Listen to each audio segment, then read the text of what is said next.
So my name is Rachel. I'm a business owner and also writer. I was looking for a part-time job that I could do remotely, that can bring some cash flux in so that I could use it for my business. So with that in mind, I went through websites, Indeed, Glassdoor, and then I literally just typed on Google remote job opportunities, and it led me to a website. I can't remember the name of the website right now, but it was something like Quebec Jobs. And so I went there. It seems legit. And then I checked the opportunity. So there was an opportunity to be a remote administrative assistant, customer service. So the fact that it was remote attracted me. And then one thing that I like to do when it comes to any companies that I encounter, I like to take a background check. And that is just because I like to know what I'm getting into. So even if I apply, whether I'm going to be accepted or not, I like to do a thorough research on the company in which I'm interested.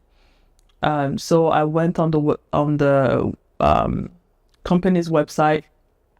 It was Decimal Builders. The job description and the job posting was linked to Decimal Builders. I went. It seemed legit. It seemed nice. It had everything that, I will connect to a proper company website.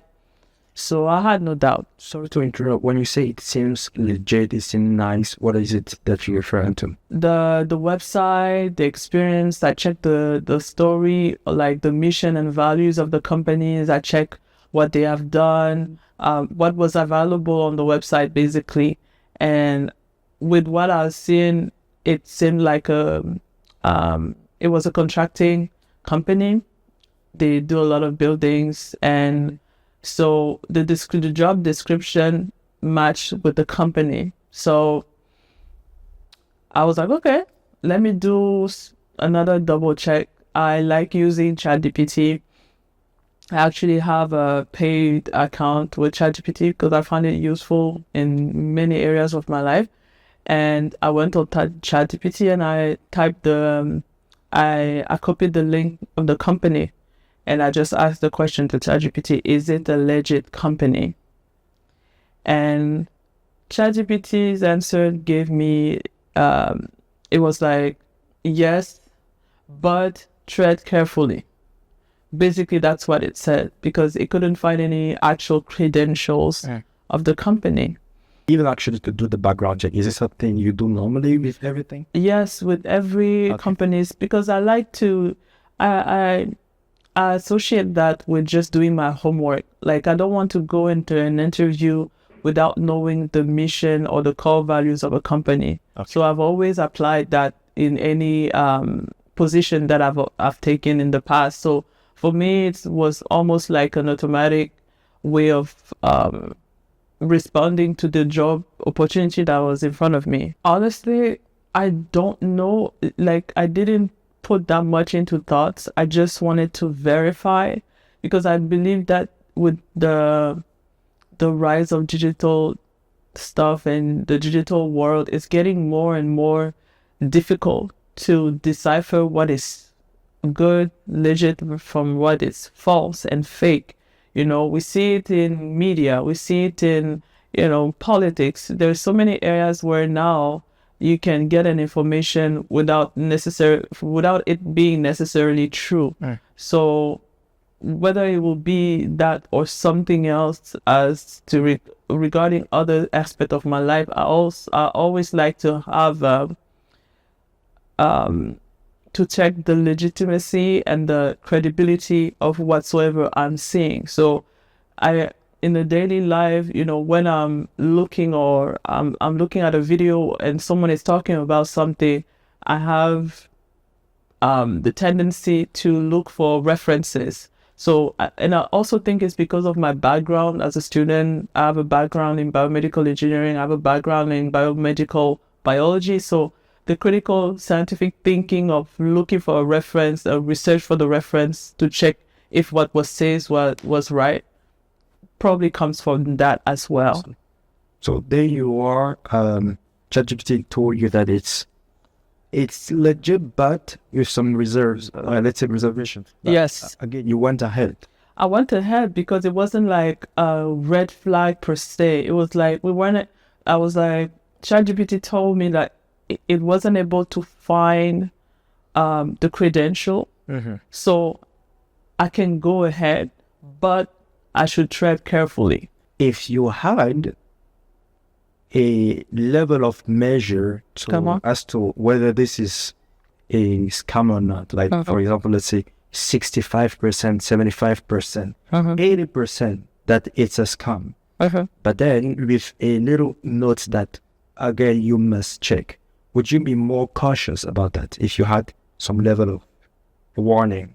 Yes, absolutely. If I had a straight up red flag or do not go on this website, this looks like a scam, if it was that urgent when I, like, as a response from ChatGPT, definitely I would have not considered even going for the application. It would have definitely changed. So there you go, you applied, you got a feedback from them. How did it go? So I got a feedback by email. I was asked for an interview on Teams. And then what was weird about that, it was the interview was through messages. I was like, okay, maybe it's because it's remote.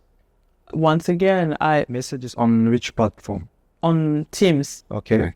So there was the way of answering the question, the way I interacted with the person. I found it a little bit suspicious, but not enough for me to be in a state of urgency or emergency or like vigilance, high vigilance. So basically, I would answer a question about my experience and, give answer. It kind of looked like a code, because I had to put certain answers in brackets, in capital letters, stuff like that. And I was like, okay, this looks different. It wasn't, this looks weird. It just looked different. And because given the fact that it was a company that I've never worked with, a contracting company, construction, I've never been in that field, I didn't question myself further than that. So I went ahead, I played the game, if you could say. I think I would have stopped by then if, a friend of mine was looking at how I was interacting with the interviewer and was like, Rachel, this does not look right. I think I would have listened. Okay, at that point, I'm already hired. They have accepted me. And basically, they're like, okay, so where do you live? I say my location. And then they were like, okay, since it's going to be a remote job and then you're going to be interviewed, well, you're going to start your training next week. How about we get your equipment? So in necessity, it was, I needed a computer. I needed a headphones, with the microphone. But I think that was basically it. And he was like, okay, what type of a computer do you have? I said the brand of my computer. It's like, okay, you need a MacBook for that type of work. So we are going to send you one 1500s so that you will send it to our designated suppliers, and they will configure the computer and put the system for the work that you need to do inside and then send it to you to your address. So yes, I had to give them my address because once again, it's a remote work. It made sense. I asked them why does it have to go through me? And they said that because I have to identify myself, put a code. So I was like, okay, I guess I can do it. No question of alarm. No, I didn't feel at that point that there was any reason to be suspicious. So I went ahead. They sent me a check. It was an image, a PDF document. And they said, cashed it in and then send us the confirmation for it. And then, so I cashed it in And then luckily in my account, in that bank, there was a limit of waiting period actually. So the waiting period was there so that the check shall be verified. And so that's what I did with the bank in which I was.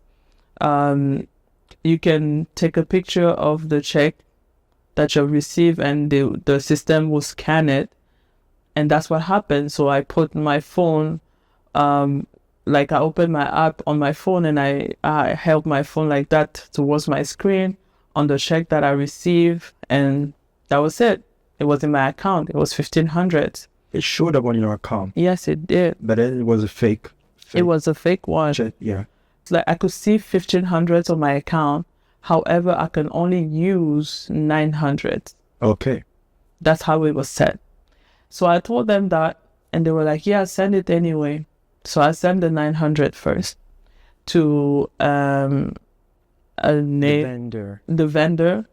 I checked the name of the vendor. It was a regular Caucasian name. So I had no suspicion whatsoever at that point still. And then they were like, oh, we still need another amount. Maybe we need, let me send the interviewer, the hiring manager. It was like, let me send you another check since it was only $900 that you were able to retrieve, so that I will give you as many checks possible so that you could have amount to the $1,500. And it didn't come to mind to double check that check? No, because it looked like a regular check. And the fact that I was able to punch it in my account through the bank system, it didn't raise any alarm. I felt like if it was a fake one, it wouldn't even pass. It wouldn't even pass. I wouldn't even see the money in my account. But because it did, I was like, okay, this seems like a good regular check. And when is it that you realize, oh, I got scammed? The third check that they sent me, it was a check from RBC, which is where I am. So I could see, having dealt with RBC, Royal Bank, it wasn't a check from Royal Bank. I was able to recognize that this check did not come from Royal Bank. And that's the only reason why I was like, okay, this is weird. Let me collect every information that I have so far. And then I went on the website of the bank in which I cashed in all the checks, and there was an email like phishing something, and I sent everything that I got, and I called for the very last check. So I explained the situation to the the fraud customer service. Like, I just cashed in 3 checks, but I wanted to double check with you if it was legit. That's what I said first. And the person that responded to the call was like, yeah, it's a scam. But I was shocked when it happened. I was like, oh my days, okay, I should have listened to myself. I felt that something was off, but I still went on. This happened in 3 days. So the third day, I had a conversation with the fraud customer service, and she was like, it's a scam. And at that moment, I was just in distress, because I was like, oh my days. And then she went ahead and quickly explained to me that all the checks that was sent, the bank, it will bounce out. And once it bounces out, I will have to pay the bank for the money that was spent, because they were cashed in. And because I did the transaction, which is to send the money that was available to the 2 suppliers that were given to me as I was instructed by the hiring manager, I will have to pay the amount of those checks. That's what she said at first. So it would have been an amount of like $3,500, which I did not have. And yeah, it was a lot to take in 5 minutes. She read the whole document, and it was read so fast that I didn't even understand. And in the state in which I was, I didn't hear anything that she was saying. And what was that document she was reading? She was reading a fraud policy document, I believe. But in that instant, honestly, I don't remember what she said, because I was like, oh my God, oh my goodness, I have been scammed.